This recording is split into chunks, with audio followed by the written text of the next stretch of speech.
Meus irmãos, a paz do Senhor Jesus, irmão Leonardo Santana, mais uma vez, estamos juntos aqui para compartilharmos algo da parte de Deus com os irmãos. Estamos aí fazendo uma série de vídeos, fazendo um breve comentário, assim, um resumo das lições da nossa revista Céus Abertos. Certamente você tem aí essa revista em mãos, que essa revista vai trabalhar dentro do tema central proposto pela Diretoria Geral da Denominação Avivamento Bíblico, que esse ano trabalha com o tema Céus Abertos. E nessa revista a gente vai ver como que esse tema ele pode ser aplicado no dia a dia, na vivência, nas práticas, na conduta cristã. Como que esse tema pode sair apenas de um tema geral do ano e passar realmente a ser algo vivenciado pela igreja, nas congregações, por cada cristão que faz parte da nossa denominação, do avivamento bíblico. Então, o irmão Leonardo Santana está aqui para a gente junto meditar nesta palavra. Hoje nós vamos comentar sobre a lição de número 4, cujo tema é Servindo sob céus abertos. Servindo sob céus abertos. O escritor dessa lição, ele vai ter como texto base para desenvolver sua argumentação Mateus capítulo 25, a partir do versículo 34 até o versículo 40, onde Jesus está contando a última parábola ali no final do seu sermão profético, em Mateus capítulo 25, e Jesus vai falar sobre esta parábola, e resumidamente é uma parábola sobre o castigo eterno e a vida eterna. Bom, primeiro eu preciso, antes de adentrar nos detalhes dessa lição, conversar com vocês algumas coisas importantes. Como professor, eu me sinto na necessidade de esclarecer para você umas questões teológicas importantes, antes da gente adentrar naquilo que está sendo proposto aqui nessa lição. Esse texto base é uma parábola. Uma vez que é uma parábola, nós não podemos usá-la de maneira literal, e nem podemos tomar ela de forma única para formular uma doutrina. Nós podemos usar esse texto como base de apoio para defender algum outro texto bíblico, uma doutrina bíblica que é mais esclarecida em outros textos. Então a gente pode pegar uma fala de uma parábola para construir uma argumentação a fim de defender uma doutrina. Mas não podemos formar doutrinas em cima de um conto fictício, de uma parábola, que é uma história que Jesus ele cria baseada em coisas que aconteciam no dia a dia do povo, para então trazer ali uma lição espiritual, para trazer uma lição prática para a vida do pessoal, para que eles pudessem compreender melhor na prática como eles deveriam viver o reino de Deus que Jesus estava ali estabelecendo para o seu povo, que Jesus queria que todos nós fizéssemos parte. Nesta parábola, o cenário é um juízo, o cenário é um tribunal, aonde as pessoas comparecerão, aqui são chamados de bodes e ovelhas, que são símbolos de caráter. Os bodes é simbolizado como os ímpios, pessoas que agiam impiamente, incrédulas, enquanto que as ovelhas são aqueles que agiam de maneira positiva, que agiam com prudência, que agiam com piedade, com fé, e não com a impiedade e a incredulidade. E Jesus, ele é juiz, ele é rei e ele é pastor. E aqui haverá separação entre os bodes e as ovelhas. E o ponto do julgamento que vai ser estabelecido aqui nesta parábola é sobre as obras que eles fizeram. É sobre as obras que eles fizeram. Então, aqui nós precisamos entender, não se trata de um juízo para a salvação eterna. Não se trata de um juízo para a salvação eterna. Porque a salvação, ela é pela graça. Isso vai ser melhor trabalhado dentro da lição. Salvação é pela graça. Pela graça sois salvos mediante a fé. Isto não vem de vós, é um dom de Deus, não vem das obras, para que ninguém se glorie. Obras não podem conduzir o homem à salvação. Salvação é graça, salvação é fé. Não há nada que eu possa fazer para tornar-me merecedor, por méritos meus, adquirir a minha salvação. É graça, eu dependo única e exclusivamente da graça de Deus. Graça essa que só pode ser alcançada, que eu só posso provar e viver mediante a fé em Jesus Cristo. Então esse julgamento vai julgar as obras deles. Aqueles que forem justificados, que foram considerados bons, as ovelhas que foram justificadas, que fizeram o bem, esses vão participar do reino. E os outros serão destruídos, serão lançados no fogo. Aqui não pode, esse juízo não pode ser confundido com o juízo de Apocalipse capítulo 20, o juízo do grande trono branco. Não pode. Porque no juízo do grande trono branco, o julgamento final, o juízo final, é pós o milênio. E além de ele ser pós o milênio, esse julgamento é um julgamento dos mortos. Quem comparecerá para ser julgado são os mortos, que serão julgados. Será esclarecido o motivo da sua condenação. Esse juízo aqui também não pode ser confundido com o tribunal de Cristo, lá de Coríntios capítulo 5, porque o tribunal de Cristo já não tem ímpio. O tribunal de Cristo é um tribunal para recompensar os santos, os servos de Deus, a igreja arrebatada pelas suas obras. Cada um vai receber o seu galardão conforme as suas obras. Serão recompensados por Deus. Ali não há juízo, não há condenação.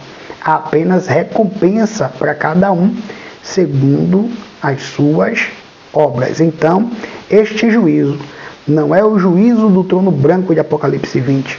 Também não é o juízo do tribunal de Cristo de Coríntios. Que juízo é esse? Esse julgamento aqui é o julgamento das nações. Julgamento das nações. Após o período de tribulação, vocês sabem, acontece a chamada Batalha do Armagedon, quando o anticristo, juntamente com seu exército, se levantará contra Israel, na busca de destruir Israel, de destruir o povo de Deus. E nessa tentativa deles de destruir o povo de Deus, quando Israel se vê acuado, eles só têm um recurso agora, que é clamar ao Messias.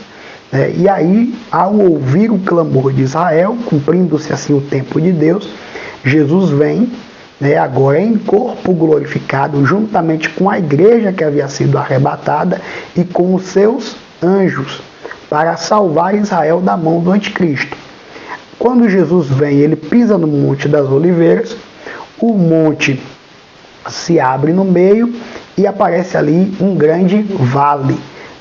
Possivelmente, este vale ganha o nome de Vale de Josafá, de lugar de juízo, pois o nome Josafá tem esse sentido de o Senhor julgar, o Senhor ser o juiz, o Senhor fazer justiça. Então, talvez por isso o nome Vale de Josafá. Então o Senhor vai pisar no Monte das Oliveiras, o monte vai se abrir no meio. E conforme Joel profetizou lá no capítulo 3 da sua profecia, haverá um julgamento para as nações que não trataram bem Israel. E assim como também haverá nesse julgamento a recompensa daqueles que foram amigos da nação de Israel. Então este julgamento que acontece aqui, ele acontece pós-arrebatamento, pós-tribulação. Na batalha do Armagedon, Jesus vem para salvar a nação de Israel, que o reconhece como seu Messias, e estabelecer o período milenar. Só que antes de estabelecer o período milenar, ele vai fazer o julgamento das nações.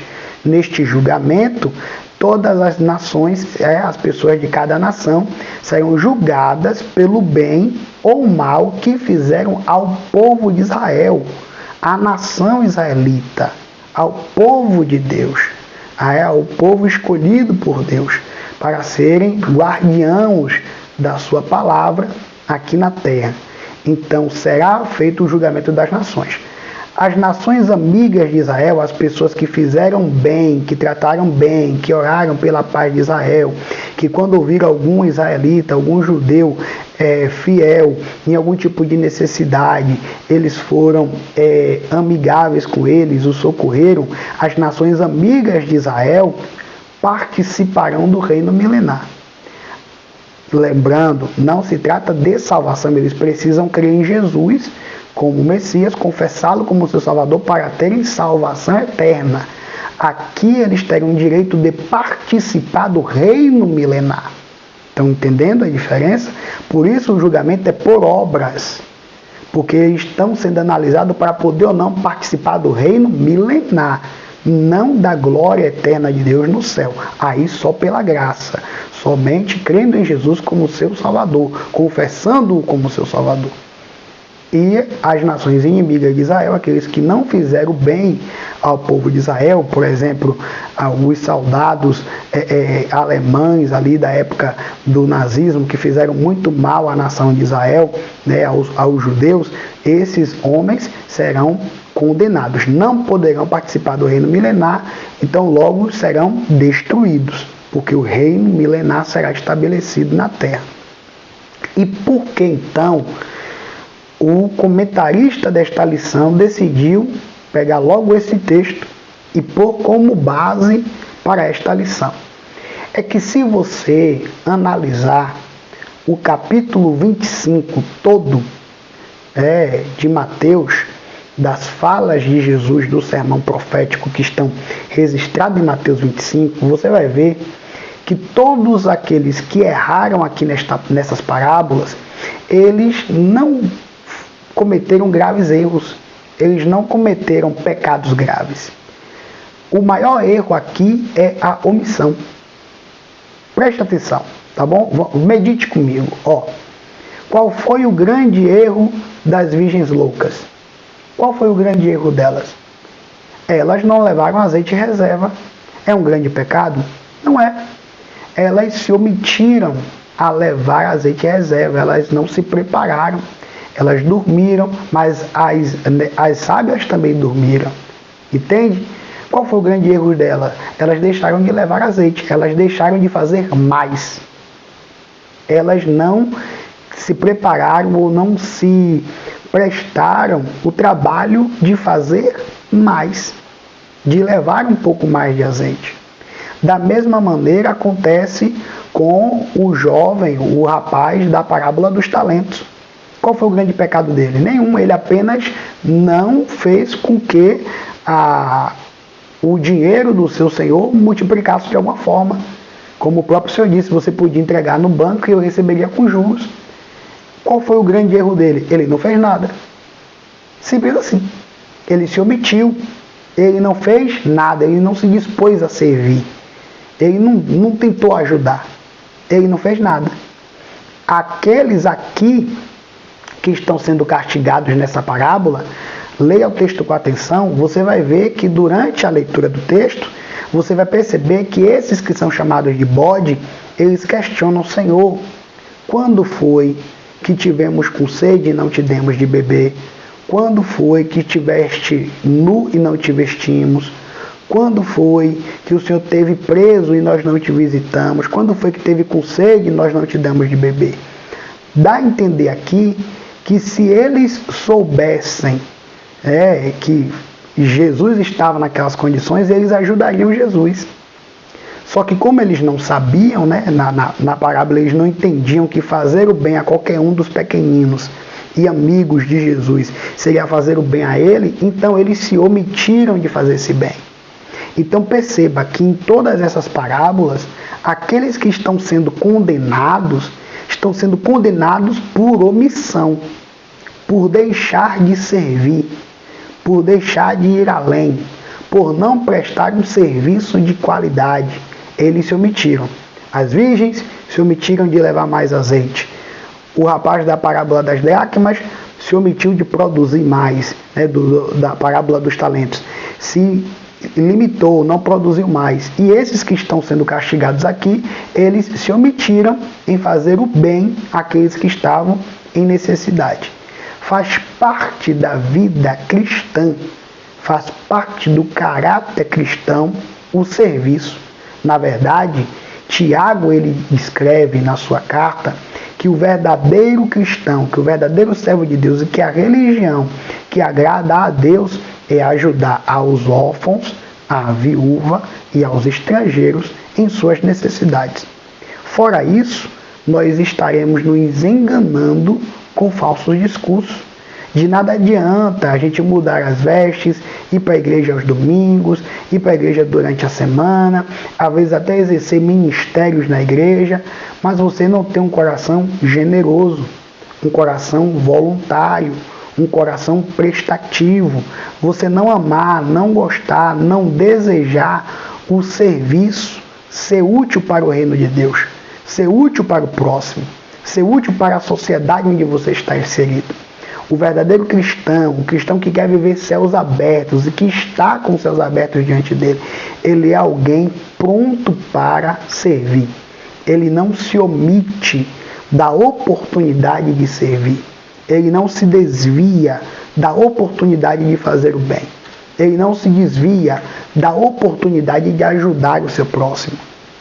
Vale lembrar que não é pelas obras que seremos salvos. Nós não fazemos o bem para ser salvo, mas nós devemos ser prestativos, generosos, ser bons servos e buscar fazer o bem ao nosso próximo, porque somos salvos, não para ser salvo, mas porque você é um salvo, porque o Espírito Santo está dentro de você. Então, se o Espírito Santo está dentro de você, você tem que produzir o fruto do Espírito. Você tem que ser alguém diferente, disposto a servir, a ajudar, amar o seu próximo. Como eu posso dizer que eu amo a Deus se eu não amo meu irmão? Como eu posso servir a Deus, amar a Deus que não vejo, se eu não estou conseguindo ser prestativo com as necessidades do meu irmão que está aqui do meu lado? Voltando ao que Tiago diz em suas cartas, a carta de Tiago é uma carta maravilhosa.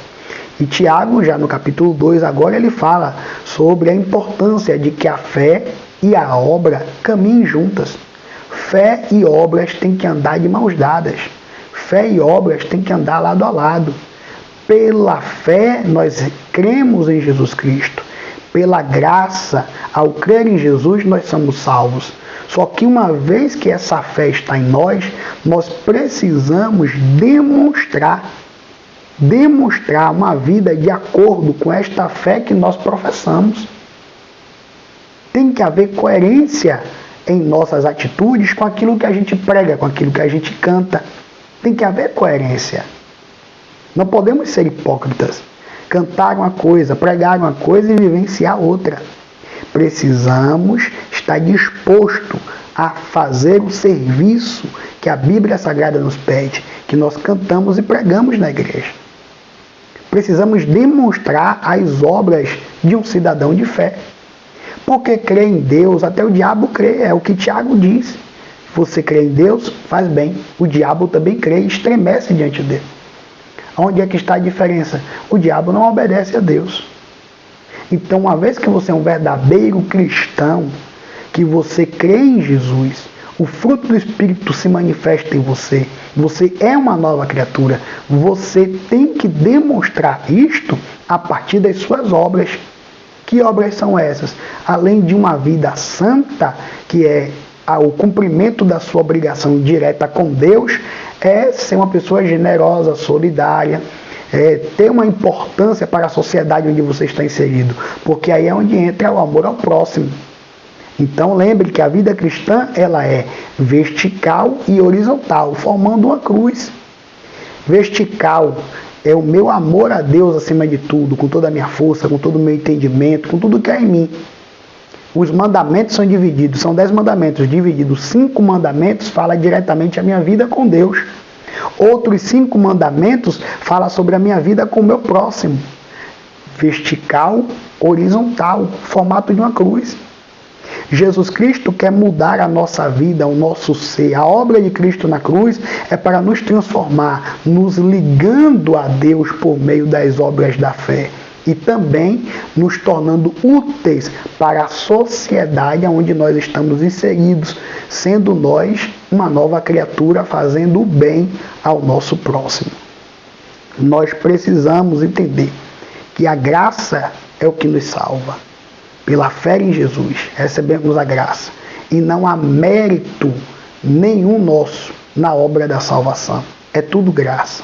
Mas uma vez que essa fé está em nós, precisamos produzir obras que sejam condizentes, que sejam coerentes com a fé que nós professamos. E que obras são essas? Tiago disse, guardar a língua, uma coisa que pouco se fala hoje nas igrejas, mas na Bíblia é considerado pecado grave. Fofoca, mentira, é considerado na Bíblia pecado grave, falso testemunho. Hoje muita gente deixa passar essas coisas, mas na Bíblia isso é pecado grave, os pecados com a língua. Então, primeiro, Tiago diz assim, guardar a língua, ter cuidado com o que você fala.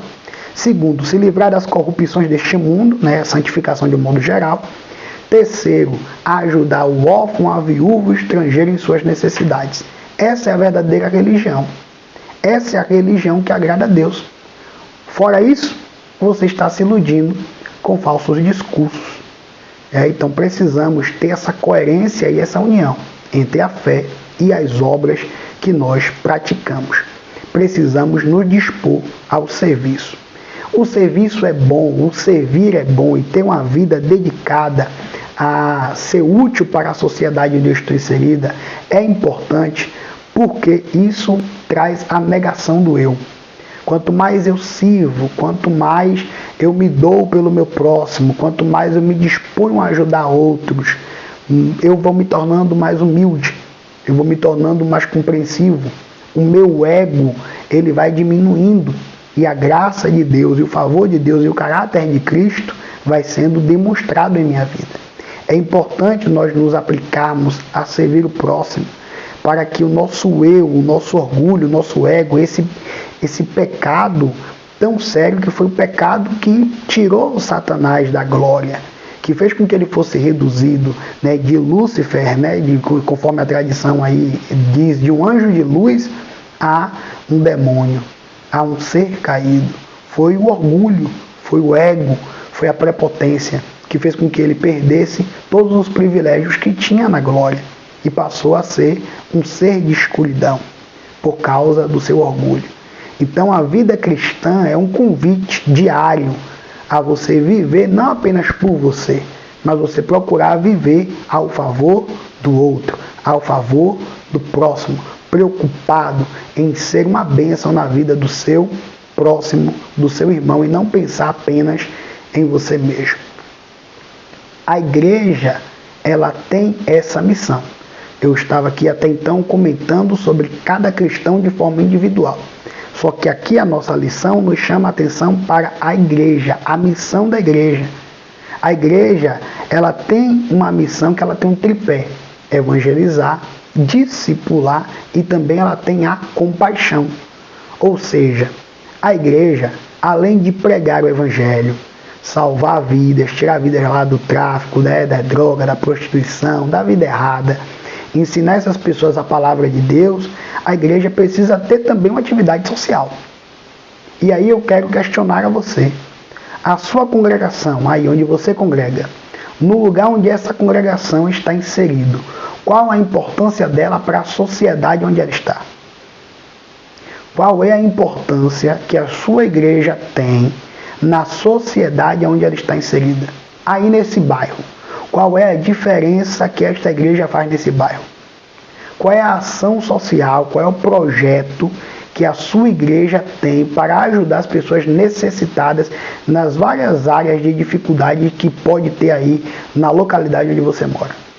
A igreja não pode apenas pregar o evangelho, ensinar a palavra, tratar apenas das coisas espirituais. A igreja, como representante do reino de Deus, tem a missão da compaixão, tem a missão social. Ela tem que cumprir também um papel social. Ela tem que ajudar a sociedade onde ela está inserida. Ela tem que fazer a diferença ali.